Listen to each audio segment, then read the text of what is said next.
Shocking images from Baghdad, a massive show of force as an estimated 20,000 Shiite militiamen marched through the streets of the capital bearing weapons, including what looked like suicide vests. Their message, they'll fight to the death to keep the mostly Sunni forces of ISIS from taking Baghdad. Mike Giglio is the Middle East correspondent for BuzzFeed. He saw all of this unfold. He's joining us on the phone right now from Baghdad. So tell us what it was like, Mike. You were there. You saw this demonstration. Give us a little feeling for what was going on. Thanks, Wolf. And yeah, it was really an amazing show of force. I was shocked by how many people were there. The AP estimated 20,000. It could have been much more than that. And almost all of them armed, some very heavily. I mean, you saw everything from pistols and AK-47s to RPGs and rad rockets mounted in the back of pickup trucks. And it was really a pretty impressive show of force, and I think a really loud message. What does it say about, what does it say, Mike, about the situation in Iraq right now, that a demonstration like this, these Shiite militiamen are marching through the streets of the capital, Baghdad? It says that the Iraqi army really doesn't have control, and that the local population really doesn't have any faith in the Iraqi army's ability to defend them. So people are taking it upon themselves to take up arms and to send a message themselves to the militants in the north saying, we can defend ourselves if the government won't.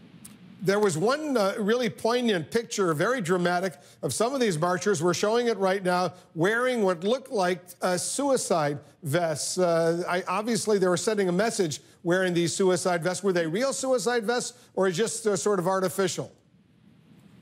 I don't think they were rigged up to blow, and I'm not sure whether those were actual explosives or not. I mean, they breezed by pretty quickly.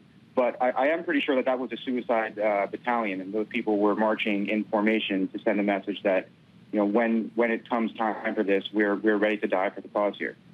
ISIS is really driving regular Iraqi army troops, security personnel, into desertion. They're just running away from these guys. Explain, because you've been there for a while, explain what's going on. Why is the Iraqi military simply crumbling?